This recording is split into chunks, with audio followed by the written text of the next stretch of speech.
Section 1. You will hear a man telephoning a sports club to ask about membership and facilities. First, you have some time to look at questions 1 to 4.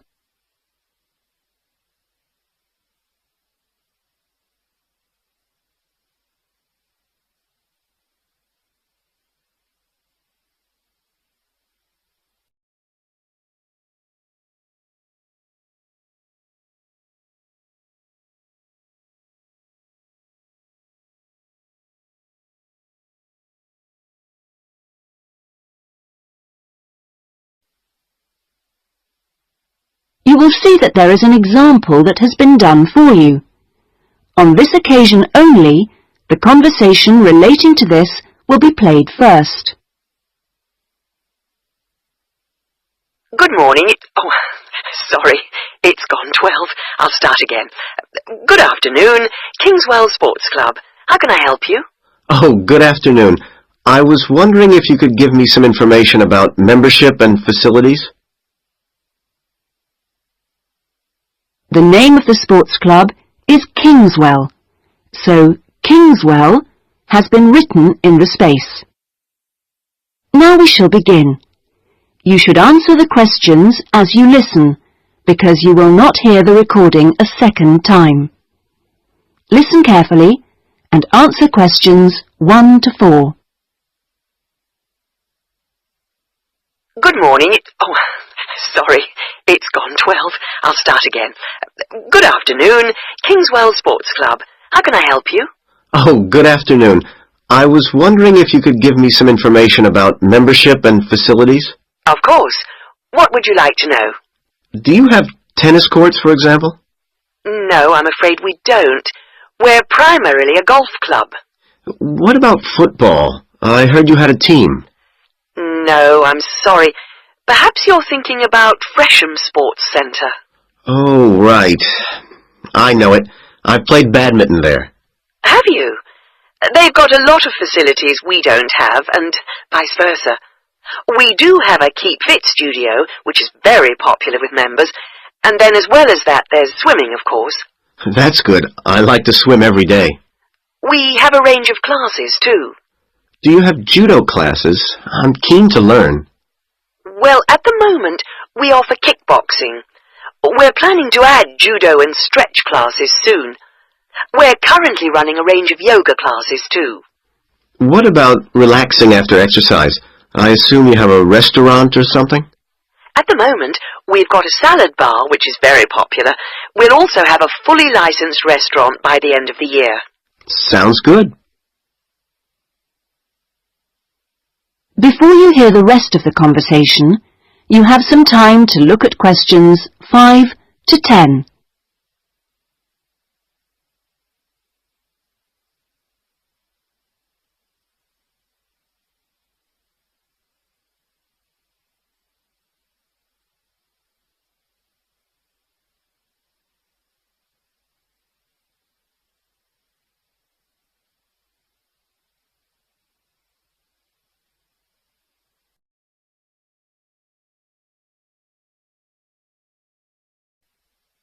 Now listen and answer questions 5 to 10. What kind of membership are you interested in? Not really sure. What are the options? Well, there are 3 different membership schemes. I see. What's the difference? Well, the first one's called Gold, and you can use all the facilities at any time of the day or week. You can also join in as many classes as you like for free. That sounds good. Is it very expensive? Well, you pay a £250 joining fee, and then it's £450. Oh, no, I'm sorry. It's just gone up by £50. Sorry about that. It's now £500 for the annual subscription fee. Right, got that. And what's the next type? Well, that's silver. It's the same as gold, except you have to pay a small fee of £1 per lesson for any you do, and you can only use the centre at certain times. I see. So when exactly? You can only use the facilities between 10 a.m. and 4:30 p.m. So I couldn't use the pool at 8 in the morning or evening then? That's right. Okay, and the price for that? Is the joining fee the same as for gold? Actually, it's slightly less than the £250. It's £225. But the annual fee is only £300. Does that sound more like what you want? Well, it's still rather more expensive than I thought. I'm a student here in England, and I'm only here for 6 months. Ah, then the bronze scheme would probably suit you best. How is that different? Well, some of the facilities have restricted use. And do I have to pay for classes? Yes, it's £3 for each class you join. I see. And what are the hours then? Between 10:30 and 3:30 weekdays only, and you pay a £50 joining fee. The annual fee is £180. It works out at £15 a month, so that would be quite a lot cheaper. Oh, that should be all right. I could come in my free periods. What do I have to do if I want to join? Well, we book you in for an assessment with an instructor who will show you how to use all the equipment. If you want to organise a trial session and look around the centre, you'll need to speak to David Kinchley. Could you spell that, please? Yes, David, K-Y-N-C-H-L-E-Y. I'll give you his direct line number. It's 0458 95311. Thanks. Thank you for calling Kingswell Sports Club. That is the end of section 1. You now have half a minute to check your answers.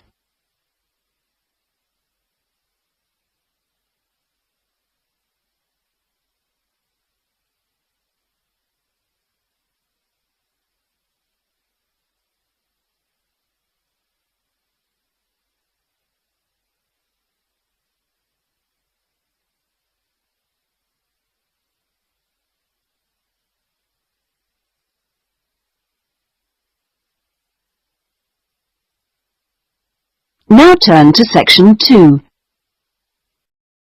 Section 2. You will hear a local radio broadcast about the Rivendell City Theatre. First, you have some time to look at questions 11 to 16.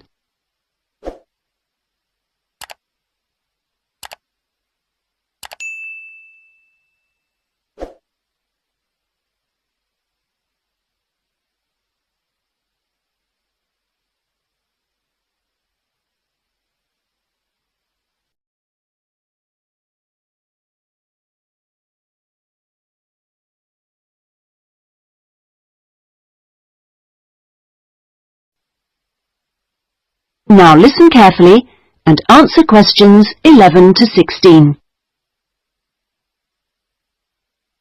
And here on Radio Rivendell, we have Lynn Rawley, the Public Relations Officer of our own Rivendell City Theatre. Hello, Lynn. Hello. Now, the theatre is reopening soon after its 3-year redevelopment program, isn't it? That's right, and there are a lot of improvements. The first thing people will see when they go in is that the foyer has been repainted in the original green and gold. Then the box office has been reoriented with its own access from the side of the building instead of through the foyer, which means it can be open longer hours and has more space too. The shop that used to be in the foyer, which sold books and CDs, is the one part of the redevelopment which isn't yet complete. The plan is to find new premises for it near the theatre, and we've had difficulty finding somewhere suitable. We hope to reopen the shop in the next few months. Will audiences find any difference in the auditorium? Yes, we've increased the legroom between the rows. This means that there are now fewer seats, but we're sure audiences will be much happier. And we've installed air conditioning so it won't get so hot and stuffy. We already had a few seats which were suitable for wheelchair users, and now there are twice as many, which we hope will meet demand. Something else that will benefit audiences is the new lifts. The 2 we used to have were very small and slow. They've now gone, and we've got much more efficient ones. Anything for the performers? Yes, we've made a number of improvements backstage. The small dark dressing rooms we used to have been converted into 2 large airy rooms, so they're much more comfortable now. And the state-of-the-art electronic sound and lighting systems have been installed. Before you hear the rest of the talk, you have some time to look at questions 17 to 20.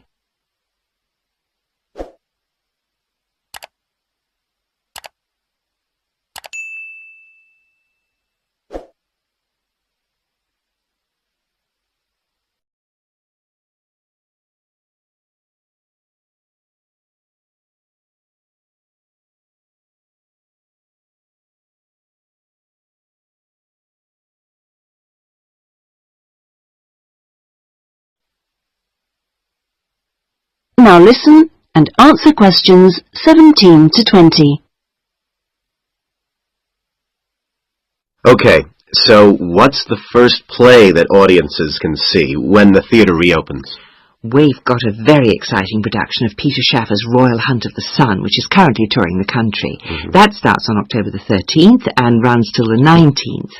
We're experimenting a bit with the time the curtain goes up. We used to start all our performances at 7:30, but that made it difficult for people to go home by public transport. So instead, we're beginning at 7, because at 9:45, when it finishes, there are still buses running. Tickets are already selling fast. The Friday and Saturday performances sold out almost immediately, and in fact now there are only tickets for Monday and Thursday. How much are they? We've introduced a simpler price structure.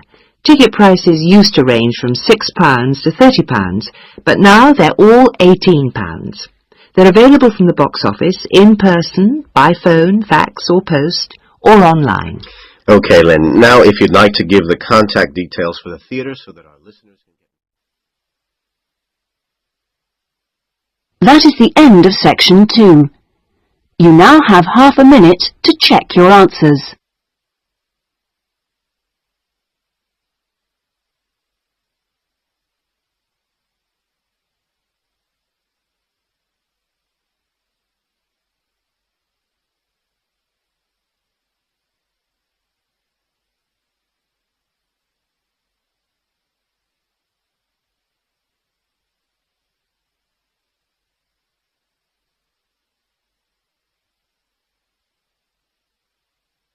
Now turn to section 3.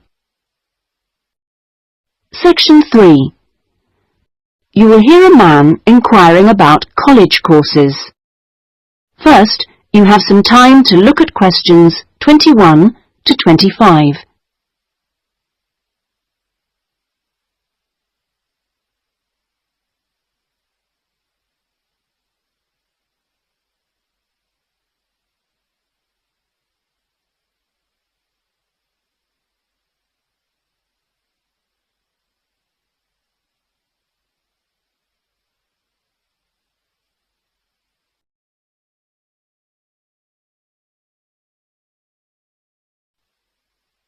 Now listen carefully and answer questions 21 to 25.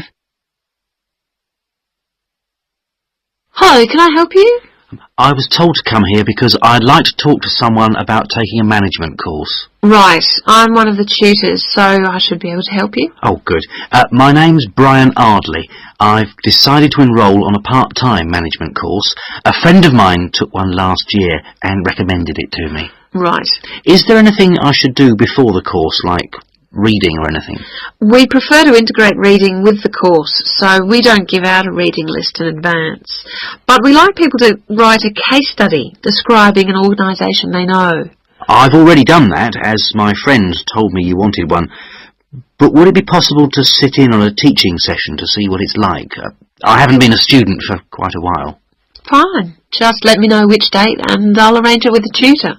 Now, could I ask you about the college facilities, please? Anything in particular? Well, the course is 1 day a week, all day, isn't it? So presumably it's possible to buy food. Yes, the refectory's open all day. Does it cater for special diets? I have some food allergies. Provided you warn the refectory in advance, it won't be a problem. Good. What about facilities for young children? I'd like to bring my daughter here while I'm studying. How old is she? 3. Then she's eligible to join the nursery, which is supervised by a qualified nursery nurse. The waiting list for a place is quite long though, so you ought to apply now. OK. I don't know if our careers advice service would be of any interest to you. Yes, it might help me decide how to develop my career after the course. The centre has a lot of reference materials and staff qualified to give guidance on a one-to-one basis. I noticed a fitness centre next to the college. Is that for students? It's open to everyone, but students pay an annual fee that's much less than the general public pay. And presumably the college library stocks newspapers and journals as well as books. Yes, and there's also an audio-visual room for viewing and listening to videos, cassettes and so on. Is there also access to computers? Yes, your tutor will need to arrange with the technical support team for you to get a password, so ask him or her about it when you start the course. OK. Before you hear the rest of the conversation, you have some time to look at questions 26 to 30.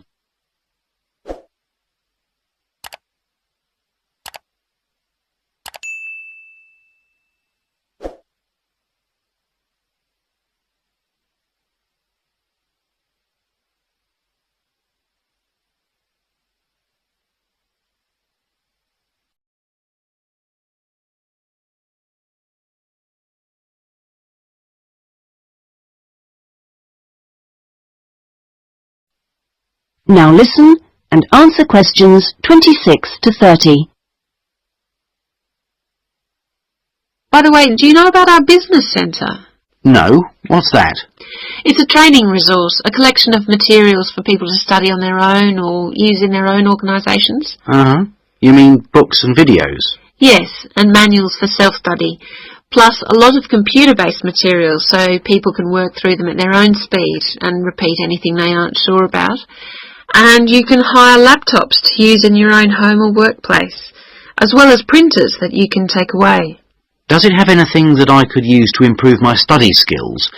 I don't have much idea about report writing, and I'm sure I'll need it on the course. Oh yes, there's plenty of useful material. Just ask one of the staff.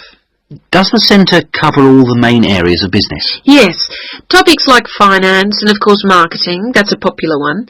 Local managers seem to queue up to borrow the videos. So it isn't just for students then?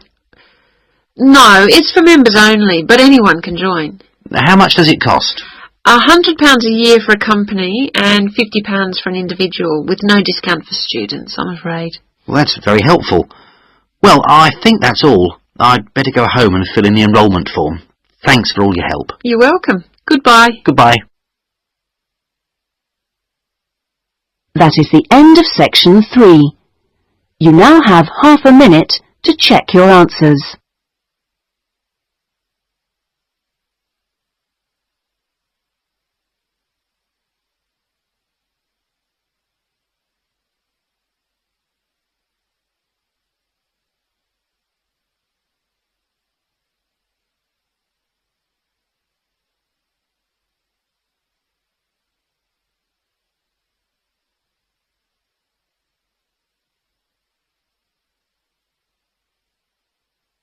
Now turn to section 4. Section 4. You will hear a talk on a social history of the East End of London. First, you have some time to look at questions 31 to 40.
Now listen carefully and answer questions 31 to 40.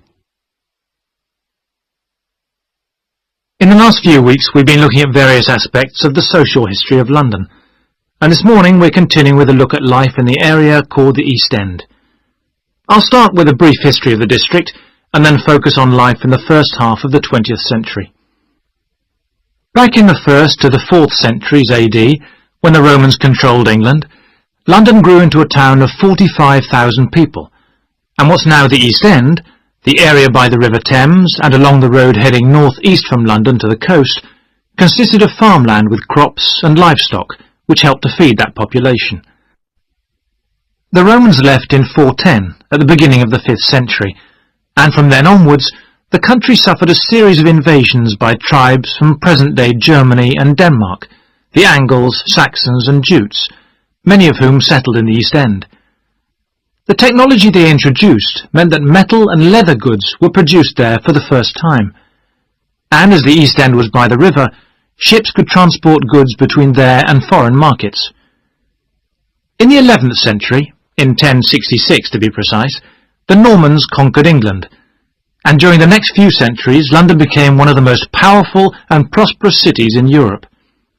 The East End benefited from this, and because there were fewer restrictions there than in the city itself, plenty of newcomers settled there from abroad, bringing their skills as workers, merchants or moneylenders during the next few hundred years.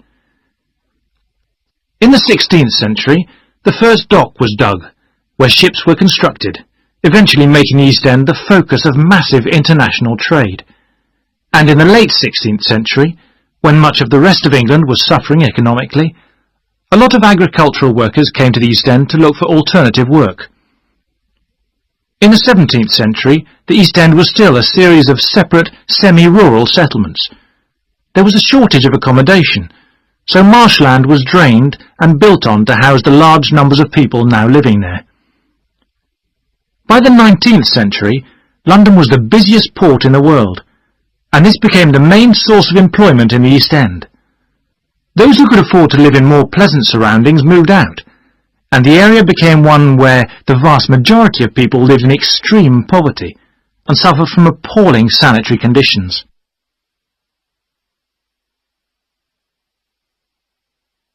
That brief outline takes us to the beginning of the 20th century, and now we'll turn to housing. At the beginning of the century, living conditions for the majority of working people in East London were very basic indeed. Houses were crowded closely together, and usually very badly built, because there was no regulation. But the poor and needy were attracted by the possibility of work, and they had to be housed. It was the availability rather than the condition of the housing that was the major concern for tenants and landlords alike. Few houses had electricity at this time, so other sources of power were used, like coal for the fires which heated perhaps just one room. Of course, the smoke from these contributed a great deal to the air pollution for which London used to be famous. A tiny, damp, unhealthy house like this might well be occupied by 2 full families, possibly including several children, grandparents, aunts and uncles. Now, before I go on to health implications of this way of life, I'll say something about food and nutrition. That is the end of section 4. You now have half a minute to check your answers.